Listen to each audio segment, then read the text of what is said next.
오늘 하나님의 말씀은 데살로니가전서 4장 16절에서 18절까지 휴거와 재림이라는 제목으로 은혜를 갖고자 합니다.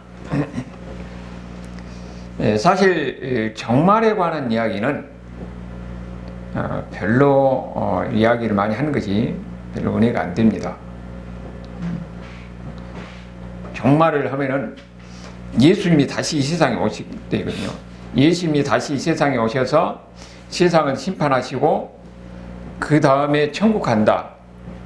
그런데 그것이 우리에게 보면은 사실 우리가 거기에 지나치게 거기에 대해서 의식을 하면서 거기에 이렇게 될 것이냐 저렇게 될 것이냐 구체적으로 아는 것이 우리에게 별로 신앙생활에 도움이 안 되거든요. 그리고 또 한편으로는 예수님이 오시기 전에 우리가 죽으면 끝나는 거거든요. 우리의 개인의 종말이 있으니까. 그래서 거기에 대해서 지나치게 거기에 어떻게 될 것이냐 하고 하는 것이 우리의 신앙생활에 이렇게 도움이 되느냐, 그렇지 않아서 별로 종말에 대해서는 이야기를 일반적으로 안 해요. 그런데 누가 많이 하냐면은 이단들이 많이 합니다. 그들이 강조하는 건 뭐냐면은 우리가 살아있을 때에 예수님이 이 땅에 오신다는 거예요. 그러면 준비를 해야 될 거 아니냐. 우리가 살아있을 때 만약에 예수님이 오신다면 우리가 어떻게 되겠어요? 지금 하는 일을 다 현재 지금 하고 있는 일에 대해서 누가 열심히 합니까? 한때 98년도인가 다미선거 했을 때 그랬죠. 학생들이 다 학교를 안 가고 거기 교회 안에서 막 찬양하고 그러고 있는 거예요. 그래서 사람들을 저렇게 해가지고 있는 것도 다 내놔라 하는 것이 그 종말론자들이 주로 얘기하는 거죠. 근데 종말론적 지금 삶을 살라. 그런데 그거 자체 주로 이제 이단들이 하는 거예요. 그런데 이 종말에 대해서 이야기하는 것이 이제는 우리가 피할 수 없는 것은 오늘 본문에 나오는 이 16절에서 18절까지 이 이야기가 종말에 관한 이야기고 동시에 휴거에 관한 이야기예요. 그래서 그 휴거가 진짜 있느냐 없느냐, 휴거가 맞느냐 하는 것에서 우리가 이해할 필요가 있는 거예요. 그래서 이제 오늘에서는 여기 와서는 종말에 관한 이야기를 하게 되는 겁니다. 그러면은 이 종말에 관한 이야기가 지금 이야기가 좀 어디서 주로 이야기가 되느냐 하면은 종말에 관해서는 일반적으로 보니까 두 가지 견해가 있거든요. 그 근거는 요한계시록 20장에 보면은 천년왕국에 관한 이야기가 나옵니다. 그래서 그 요한계시록 20장에 나오는 그 내용이 예수님이 이 땅에 재림한다는 거예요. 그리고 재림하고 세상에 심판이 있어요. 심판이 있고 그 다음에 천년왕국이 있습니다. 천년왕국이 있고 일정 기간 동안 마귀 세력이 풀려나서 세상을 혼란스럽게 하다가 그 다음에 마지막 심판이 있다는 겁니다. 그것이 요한계시록 20장에서 나오는 이야기예요. 그런데 일반적으로 이것을 그냥 그대로 문자적으로 그렇게 받아들이고 그런다고 그렇게 믿고 왔어요. 그런데 문제는 뭐냐 하면은 그 20세기, 19세기부터 20세기에 들어오면서 성경 신학이 발달하고 보니까 이것이 과연 맞느냐 하는 데서 의문을 품게 되는 겁니다. 왜냐하면 일반적으로 성경을 해석을 할 때는 한 구절을 가지고 성경 해석한 거 아니에요. 그 성경 전체에서 이와 같은 관련 구절을 찾아서 그것이 어떻게 이야기하고 있는지 그래서 종합해서 이야기하는 것이 그것이 성경 해석의 올바른 해석입니다. 그런데 이 천년왕국에 관한 이야기는 요한계시록 20장만 나오지 다른 데는 안 나오는 거예요. 그러면은 여기에 나오는 이 천년왕국에 관한 이야기를 어떻게 우리가 이해할 것이냐, 거기에서 여러 가지로 논란이 있는 겁니다. 그래서 일반적으로 보니까 여기에 대해서는 몇 가지 견해가 있는데 거기에 대해서 우리가 흔히 말하는 성경 내용에 전통적으로 그렇게 봤던 거죠. 거기 요한계시록 20장에 나오는 그대로 문자적으로 봐서 예수님이 천년왕국 전에 예수님이 재림할 것이다. 그래서 이거를 뭐라고 하냐면 역사적 전천년설이라고 얘기해요. 역사적 전천년설. 천년왕국 전에 예수님이 재림한다고 해서 역사적 전천년설이라고 그렇게 얘기를 해요. 천년왕국 전에 예수님이 이 땅에서 재림해서 이 세상이 종말이 오고 세상이 심판이 있고 그 다음에 천년왕국이 있다. 그렇게 일반적으로 받아들이고 있었어요. 그런데 나중에 이제 성경 신학이 발달하고 이렇게 보니까 그것이 아무리 봐도 이상해요. 그래서 이걸 어떻게 해석했냐면은 이 천년왕국은 예수님이 이 땅에 오시고 나서 복음이 증거되고 마지막 세상 끝날까지, 그러니까 지금까지 계속 이것이 천년이라는 거예요. 그러니까 이 요한계시록에 나오는 천년은 그것이 하나의 상징을 이야기하는 것이다. 왜냐하면 선지서에서 보면은 이렇게 상징으로 이야기를 많이 하거든요. 그러니까 이것도 하나의 천년도 상징으로 이야기하는 것이지 실제 천년 기간을 이야기하는 것이 아니다. 그래서 여기서 주장한 것은 뭐라고 하면 무천년설이라고 합니다. 천년이 아니라는 거예요. 상징이라는 겁니다. 그리고 7년 한난도 그것이 하나의 상징이지 그것이 어떤 7년 한이 있고 이게 아니다. 그렇게 이야기를 해요. 그런데 우리가 믿는 신학을 일반적으로 뭐라고 하냐면 개혁주의적 신학을 해요. 개신교 안에 여러 가지 신학 조류가 있는데 우리가 믿는 데는 개혁주의 신학이라고 하는데 개혁주의 신학이 뭐냐면은 신약과 구약이 다 동일한 하나님의 말씀이라는 거예요. 같은 하나님 말씀. 그래서 신약과 구약 속에서 동일한 하나님의 뜻이 무엇인가 그것을 찾는 것이 바로 개혁주의 신학이요. 그러니까 우리가 믿는 개혁주의 신학 안에서는 천년이라는 것은 그건 하나의 상징이다. 그러니까 예수님 처음 오시고부터 지금까지 계속 이것을 상징으로 이야기하는 것이 천년이다. 그렇게 믿고 받아들인 겁니다.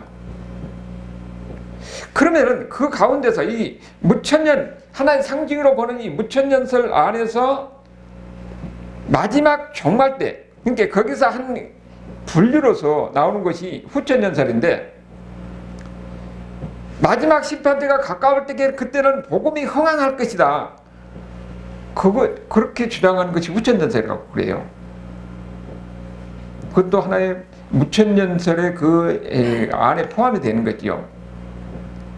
그런데 우리가 사실 보면은 이 성경을 해석하는데 보면은 역사적 전천년설로 해석할 수도 있고 무천년설로 해석할 수가 있는 거예요. 그러니까 우리는 서로 이단이라고는 이야기 안 씁니다. 서로 이 해석의 차이니까. 근데 그 차이는 뭐냐 하면은 그 천년의 기간을 상징으로 볼 것이냐 하나의 사실로 볼 것이냐 그렇게 보는 그 차이예요. 문자적으로 그대로 천년이 있느냐 아니면 하나의 상징으로 볼 것이냐 하는 그 차이입니다.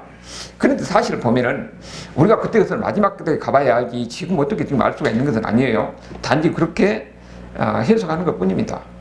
그런데 문제는 뭐냐면은 20세기에 들어와서 이 성경을 그러니까 이 역사적 전천년설 그 부류 가운데 성경을 그대로 문자적으로 보는 가운데 거기에 이제 또 하나의 관점이 생겼어요. 그게 뭐냐면은 세대주의라고 하는 거예요. 그 주로 침례교에서 많이 주장하고 달라스 신학교를 지금도 거기서 가르쳐요. 그래서 침례교에 있는 교파들은 거의 다 이 세대주의를 믿습니다. 근데 이 세대주의는 뭐냐면은 여기 오늘 우리가 파는 이 본문을 7년 환난 전에 휴거가 있을 것이다 하는 그 휴거라고 이야기를 하는 거예요. 이걸 왜 여기서 지금 특별히 이야기를 하냐면은 우리나라가 60년대에 세대주의의 영향을 받아가지고 거의 대부분의 분강사들이 휴거를 많이 이야기를 했어요. 그러니까 거의 당시에는 휴거가 보편화돼가지고 그 영향력이 지대하게 많이 미쳤습니다. 그러니까 그 일반적으로 다 그렇게 우리도 어렸을 때는 다 그렇게 들었어요. 그러면은 그 휴거가 진짜 맞느냐, 휴거가 진짜 있느냐, 성경을 여기서 우리가 16절, 17절, 18절에서 해석해서 그 휴거를 그대로 우리가 받아들일 수 있냐 하는 것에 대해서 우리가 다시 생각해 봐야 되는 겁니다. 그러니까 이 사람들은 다니엘서를 근거해서 7년 환난이 있고, 그러니까 그 시대주의는 뭐냐면은 구약 시대는 유대인의 시대, 신약 시대는 이방의 시대, 그리고 이방의 시대가 끝나면은 7년 환난이 있고 그 다음에 종말이 온다, 그렇게 이야기를 하거든요. 그러니까 그 7년 환난 전에 휴거가 있어가지고 믿는 사람들은 그 재난 속에서 그 환난을 당하지 않고 구원받는다, 그렇게 이야기를 하거든요. 근데 그것도 근거를 이 17절을 근거로 이야기를 하니까 그대로 그렇게 주장하는 겁니다. 그리고 그렇게 주장하는 것이 거의 미국에서는 침례교가 세력이 강하니까 거의 보편적으로 받아들이고, 우리나라에도 그것이 완전히 그야말로 온 우리나라의 이 교회를 흔들었던 그런 상황이 있는 겁니다. 그래서 실질적으로 보면은 그 휴거에 관한 책이 많이 나왔거든요. 그러니까 휴거가 어떻게 될 것인가 하는 것에 대해서 거의 사람들이 그대로 다 받아들이는 인식이에요. 왜냐면은 이 휴거가 되면은 그 믿는 사람들, 예수 믿는 사람들 가운데서도 진짜 믿는 사람들이 있고 적당히 믿는 사람들이 있다는 거예요. 그러니까 진짜 믿는 사람들은 마지막 때, 종말 때 휴거가 되면 어떻게 되냐, 소리 없이 사라진다는 겁니다.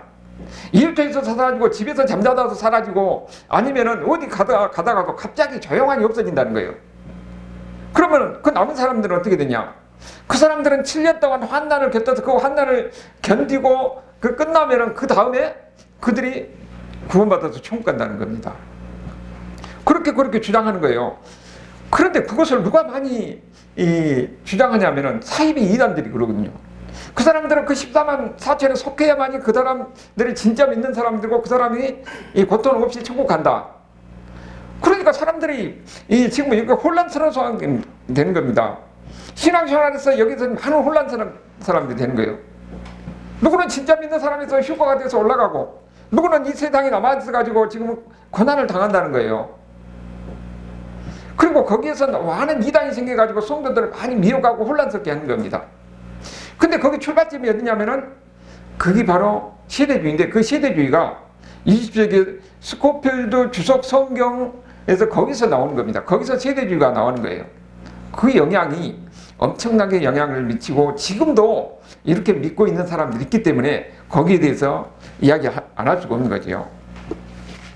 그래서 오늘은 여기에 대해서 그것이 맞냐 안 맞냐는 논쟁하는 한이 없기 때문에 휴거에 관한 면만 보려고 하는 겁니다. 여기 나오는 10절에 나온 대로. 그러면은 우리가 지금 이해를 해야 될 것은, 여기 제목을 휴거와 재림이라고 그러는데 엄밀하게 말해서는 휴거는 재림하고 다른 거예요. 휴거는 엄밀하게 말해서 재림이 아니라는 겁니다. 여기 나올 때 우리는 뭐라고 하냐면은 예수님 오실 때에 예수님 공중에서 임한다고 그랬잖아요. 그럼 공중에서 임하면 여기 이 땅에서 믿는 사람들이 공중에서 들림을 받아서 거기서 예수님을 영접하고 그리고 예수님과 함께 영원히 산다 하는 것이 오늘 여기서 이야기하는 거예요. 그러면은 여기서 지금 휴거를 주장한 사람들은 예수님이 공중에 임할 때에 사람들이 공중에서 예수님을 만나는 거예요. 그러면서 이 땅에서 있던 7년 환난을 피한다는 겁니다. 그러니까 이것은 어떻게 보면 재림이 아니에요. 예수님이 공중에 임해서 믿는 사람들이 올라가고 여기는 환난이 있는데 예수 믿는 사람들 7년 환난을 피한다, 그렇게 이야기하는 거예요. 그리고 여기에 보면은 끌어올려라고 그랬죠. 끌어올려 공중에서 주립한다. 10절째로 그렇게 이야기했잖아요. 이거 영어로는 랩치라고 그러는데 끌어올려서 가는 것, 이걸 한자로 휴거라고 그렇게 이야기하는 게 끌어올려서 가는 것이니까 그래서 휴거라고 그렇게 이야기하는 거예요. 그것이 17절을 근거로 이야기하는데 과연 그러면은 여기 17절에서 말한 것이 휴거가 될 수 있느냐 하는 거예요. 그런데 여기 바울이 이 데살로니가전서 4장 16절에서 18절까지 이렇게 쓰는 이야기는 정말에 어떻게 일어난 일에 대해서 어떤 일이 일어날 것인가 하는 구체적 상황을 말하기 위해서 쓴 구절이 아니에요. 여기는 뭐냐면은 그 당시에 예수 믿는 사람들이 여러 가지 시련과 환난을 당하고 있는 거예요. 대달과 성도들이 그때 당시에는 예수 믿는다고 해서 여러 가지 핍박과 박해가 있었잖아요. 그래서 그들에게 뭐라고 하냐면은 이 일이 끝나면은 마지막 때가 되면은 예수님께서 오셔서 우리를 영접하시고 그 다음에 예수님과 함께 주와 함께 항상 있을 것이다. 예수님과 함께 영원히 살 것이다. 그러면서 그들을 위로하는 말이에요. 마지막 종말 때에 어떤 일이 있을 것을 설명하려고 하는 것이 아니라 우리가 이 시련과 고난을 극복하면은 그 다음에는 우리가 가서 나중에 주님과 함께 영원히 거할 것이다 하는 것을 하기 위한 것이 바로 16절에서 18까지 이야기라는 거예요. 그래서 이 말을 우리가 좀 구체적으로 볼 필요가 있는 거죠. 여기 보면은 먼저 소리가 있고 그 다음에 구름이 나오고 그 다음에 영접한다는 이야기가 나오고 그 다음에 항상 주와 함께 할 것이다 하는 이렇게 네 가지 부류를 우리가 구체적으로 볼 필요가 있는 겁니다. 본문에서 뭐라고 하는가? 먼저 보니까 16절에 뭐라고 했습니까? 지금 예수님이 그때 오실 때는 뭐라고 했냐면은 소리가 난다고 그랬어요. 주께서 호령과 천사장의 소리와 하나님의 나팔 소리가 난다고 그렇게 이야기했던 겁니다. 그러니까 휴거가 있을 때에는 조용하니 사람도 아무도 모르게 사람들을 공중에 끌어올려가는 그런 휴거가 아니라는 거예요. 여기는 예수님이 다시 이 땅에 오실 때는 그야말로 온 세상이 알 정도로 소란하게 나팔 소리가 나고 그 다음에 천사의 호령 소리가 나고 엄청나게 그 시끄러운 가운데서 예수님이 이 땅에 오신다고 그렇게 이야기하고 있는 거죠. 근데 세대주의는 그게 아니에요. 조용히 없어진다는 겁니다. 이 하나님이 임하실 때는 하나님이 다시 이 땅에 임하실 때는 어떤 상황이 되느냐? 거기에 대해서 구약에서도 여러 가지로 이야기하고 있습니다. 구약에서도 마지막 때 하나님이 다시 이 땅에 오실 때 세상이 종말이 될 때 그때는 어떤 상황이 되느냐? 거기에 대해서 곳곳에서 이야기를 하고 있어요. 우리가 여기 지금 말씀 이전에도 그 사람들이 이 휴거를 주장하는 것이 또 하나는 구절이 마태복음 24장 29절에 그 이야기했거든요. 거기도 우리가 한번 볼 필요가 있어요.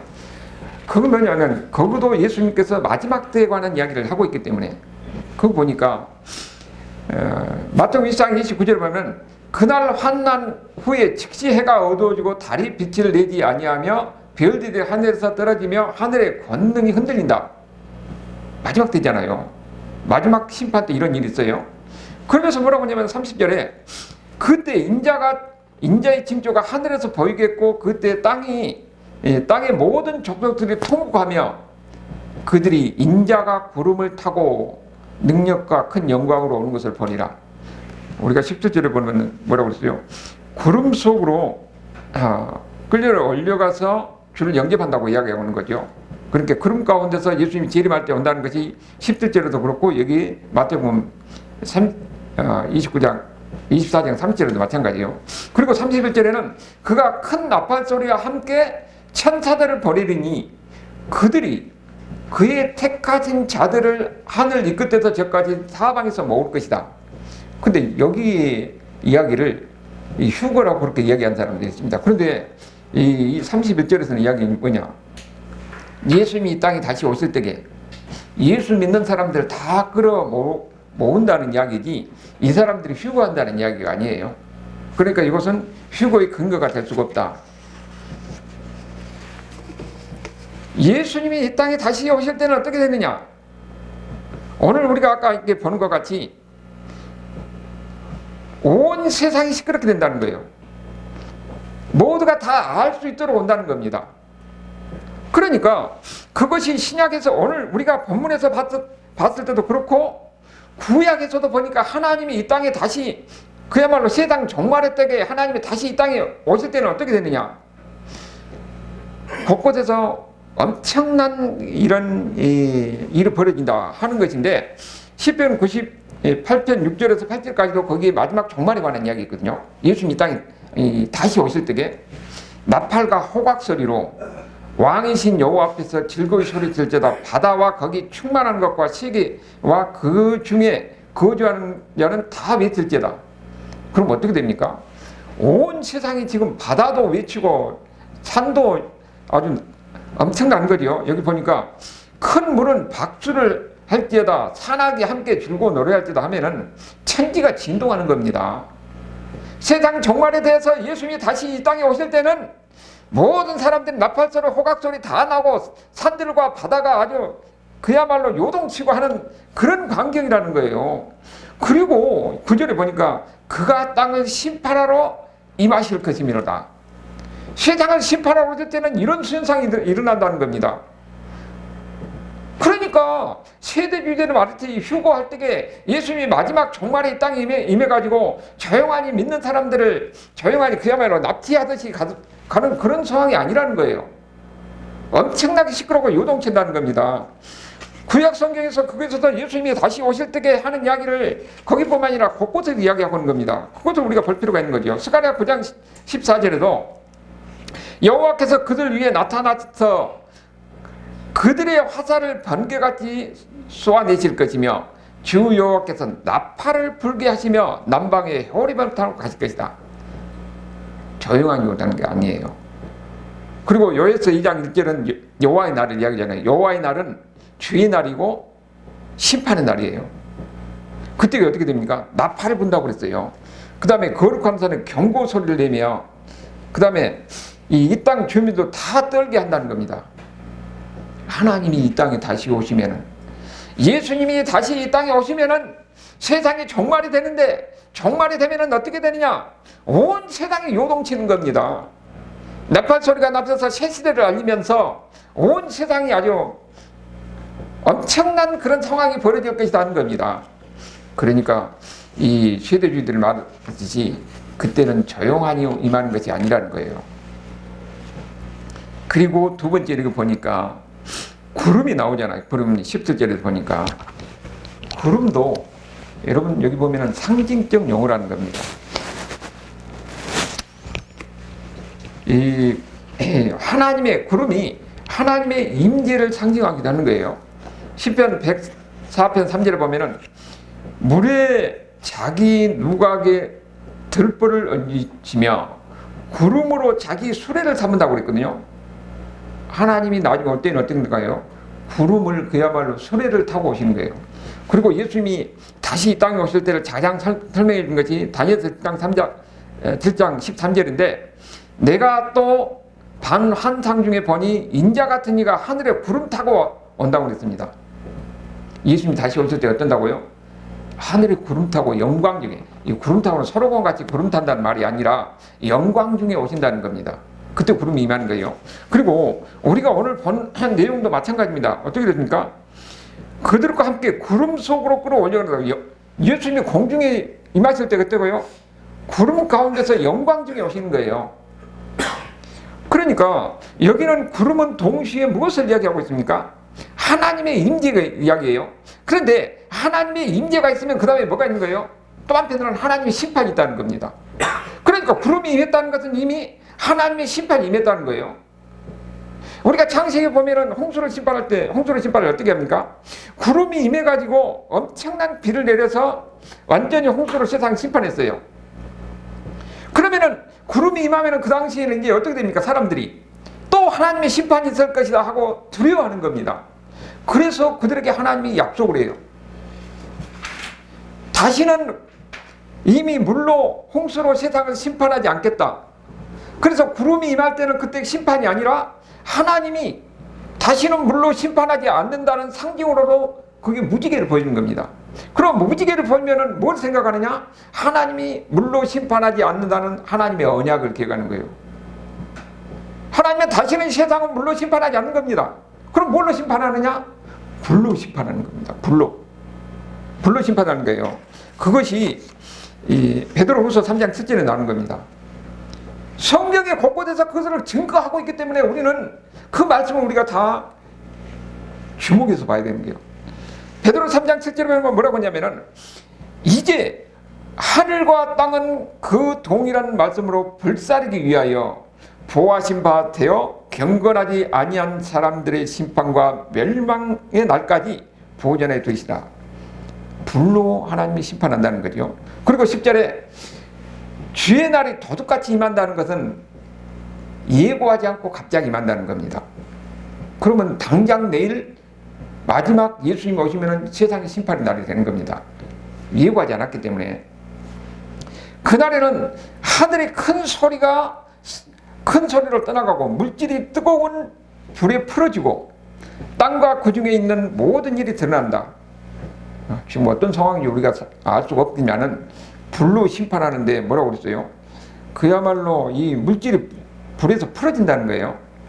그 12절에 보면은 하나님의 날이 임하기를 바라고 간절히 사모하라. 그날에 하늘이 불에 타서 풀어지고 물질이 그 뜨거운 불에 다 녹아진다는 거예요. 상상만 해도 아주 무서운 광경이죠. 그런데 우리는 여기에 해당이 안 됩니다. 누가 해당됩니까? 안 믿는 사람들인 거예요. 세상은 심판을 마지막에 하나님이 이렇게 이야기한다는 거예요. 그러니까 마지막 심판가 되면 어떻게 됩니까? 엄청난 그 요동이 친 거예요. 나팔 소리가 나고 산이 진동하고 요동치고 그런 가운데서 하나님이 구름 가운데 영광 중에 임해서 어떤 걸까요? 세상을 심판한다는 겁니다.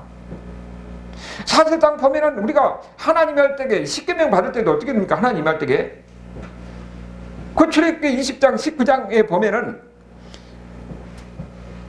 이스라엘 백성들이 하나님의 이 말씀을 들을 때에 그 두려워서 떨었다고 그랬잖아요.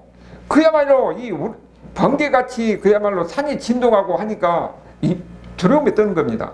하나님이 임할 때는 그렇게 된다는 거예요. 조용하니 소리 없이 임해서 믿는 사람들을 데려가는 것이 아니라 하나님 임할 때는 세상에 이렇게 엄청난 진동이 있고 이 재앙이 있고 심판이 있고 그러니까 하나님 임할 때 이런 심판이 있다는 것을 이야기하는 거예요. 그리고 우리가 여기서 또 보면은 또 세 번째 뭐라고 하냐면은 주를 영접한다고 그랬어요. 공중에서 주를 영접하리니.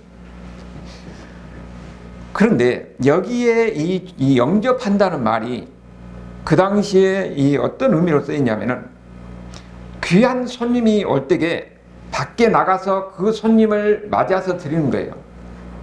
그래서 그 당시에 어떻게 썼냐면은 시저를 영접할 때 시저가 이 시저를 영접하러 가는 겁니다. 그리고 시저를 영접해서 데리고 오는 거예요. 만약에 그렇게 해석을 한다면은 공중에서 예수님을 영접해서 다시 이 땅으로 모시고 오신 거잖아요. 영접해서 데리고 오니까 일단 문자대로 이야기하면은 그러면 어떻게 되겠어요? 그러면 휴거라는 것이 없어져 버려요. 그러니까 그 사람들은 이 휴거를 주장한 사람들은 예수님이 다시 안 와야 돼요. 공중에서 가서 천국으로 가야 되는 겁니다.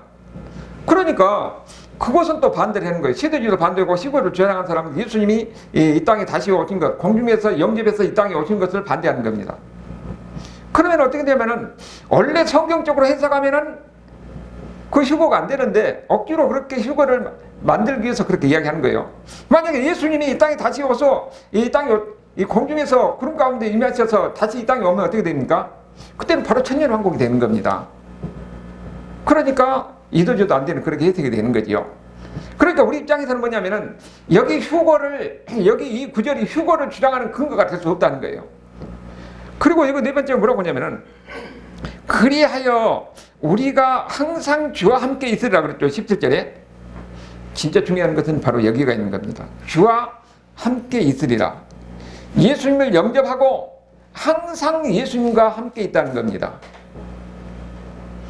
여기는 누구에게 이야기한 것이냐면은 지금 박해받고 있는 성도들이라. 그 당시에 대단한 성도들이 그들이 박해를 받고 있는데 맞배가 되면은 예수님이 함께 그들이 어느 정도 일정 기간이 되면은 예수님과 함께 항상 함께 있을 것이다 하고 그들에게 위로 말하는 겁니다. 그래서 18절에 그들을 뭐라고 그랬어요? 위로하라고 그런 겁니다. 우리가 천국이 어떤 곳이에요? 천국이냐? 예수님이 함께 하는 것이 천국이에요. 에덴 동산이 왜 천국입니까? 하나님과 함께 거닐고 있는 거예요. 그러니까 그게 에덴 동산이 천국이지요. 그런데 인간이 죄를 범함으로 인해서 결국 에덴 동산에서 쫓겨나니까 인간의 생명은 어떻게 됩니까? 영원히 산 사람이 아니고 죽음을 향해서 죽을 수밖에 없는 존재가 되는 겁니다. 그래서 인간의 삶이라는 것은 항상 고통이 있고 슬픔이 있고 늙고 병들고 죽음을 향해서 가는 것이 인간의 삶이었던 거지요. 이런 인간을 불쌍히 여기셔서 하나님이 찾아온 것인데, 근데 구약시대는 제한적으로만 하나님을 만날 수가 있게 된 거죠. 만날 수 있는 통로가 뭡니까? 성전과 성막과 성전이에요. 그것도 아무나 가는 것이 아니라 대제사장이 1년에 한 번 모든 절차를 거쳐서 성막에 들어가고 성전에 들어가서 하나님을 만나는 겁니다. 그러니까 그 제한적으로만 만날 수 있게 됐지요. 그런데 예수님이 이 땅에 오셔가지고 어떻게 됐냐? 이제는 그 성막과 성전인 예수님이 모형적으로만 그때 나왔는데, 예수님이 실제로 오셔서 이제는 우리 인간의 죄 문제를 해결하는 거죠. 그래서 우리가 예수를 믿는 사람은 어떻게 됐냐? 이제는 예수님을 바로 만나 하나님을 바로 만날 수 있는 거죠. 그리고 이제는 우리가 갈 수 있는 것은 새 하늘과 새 땅에서 새 예루살렘 성에서 항상 하나님과 함께하는 그런 삶을 우리에게 약속하시고 기다리고 있는 거예요. 그럼 우리는 어떻게 됩니까? 예수님을 믿고 우리가 이 과정을 거쳐서 가게 되면은, 오늘 여기 이야기하는 대로 일정 기간 지나면은 항상 주와 함께 하실 것이다. 우리가 천국에 가면은 이제는 새 하늘과 새 땅, 그러니까 그게 바로 새 에덴이에요. 새로운 에덴. 그게 새 예루살렘성, 거기가 우리가 살 곳입니다. 거기에는 항상 주님이 함께 하는 거예요. 그래서 요한계시록 21장은 요한계시록 20장에 천년왕국을 이야기하고 그 다음에가 21장인데 21장에서 그때는 뭐라고 했냐면은 21장 3절에 보니까 하나님이 그들과 항상 함께 계시니, 그래서 천국인 거예요. 우리가 천국 가면은 금은 보화가 가득하고 보석이 가득할 것으로 생각하는데 이것은 하나의 상징이고, 중요한 것은 거기에 하나님이 함께 하신 겁니다. 예수님이 함께 하신 거예요. 그러니까 우리가 이 세상에 살면서도 아무리 힘들고 어려운 곳이라도 그것이 예수님이 함께 하시면은 거기가 우리에게는 천국인 것이고, 아무리 좋은 곳이랄지라도 예수님이 함께 하시면은 그것은 천국이 아닌 거예요. 예수님이 함께 하시는 그 천국의 삶이 어떤 것이냐 하는 것은 그 이 4절에서 이야기하고 있죠. 모든 눈물을 그의 눈에서 닦아주시나니 다시는 사망이 없고 애통한 것이나 고가는 것이나 아픈 것이 다시 있지 않으니, 그렇게 이야기하고 있는 겁니다. 우리가 갈 곳이 바로 그곳이라는 것을 우리에게 이야기하는 거예요. 그러니까 여기에서 이야기하는 것은 그 종말의 때, 세상의 마지막 때 되면 어떤 일을 할 것이냐, 이 휴고가 있을 것이다 하고 그렇게 이야기하는 것이 하려고 하는 의도가 아니라, 마지막 때가 되면 예수님이 이 땅에 오셔서 우리가 예수님과 영원히 함께 이렇게 될 것이다. 그리고 우리가 갈 곳은 천국인데 천국에서 거기에서 주님과 함께 영원히 살 것이다 하는 것을 이야기하는 겁니다. 그러면서 고난받고 힘들고 가운데 있는 그들에게 위로하는 말인 거예요. 그러면 우리도 마찬가지로 어떤 소망을 가져야 되는 겁니까? 우리가 이 땅에 살다가 나름대로 보면은 인생을 살다가 예수 믿고 가면은 우리는 결국은 오늘 말씀하신 대로 우리가 천국을 가는 거예요. 근데 거기서는 주님과 함께 영원히 하는 삶이 우리를 위해서 기다리고 있다는 겁니다. 그러니까 우리 예수 믿는 사람들은 뭘 바라보고 사느냐? 우리가 여기서 살다가 가면은 그 다음에 주님과 함께 영원한 삶이 우리를 위해서 기다리고 있다는 이 소망을 갖고 사는 겁니다. 그래서 이것이 예수 믿는 사람들에게 큰 힘이 되고 위로가 되는 겁니다. 우리는 이런 소망을 갖고 살아가야 합니다. 그런 은혜가 함께하는 저와 여러분의 삶이 될 수 있기를 주님의 이름으로 축원합니다. 아멘.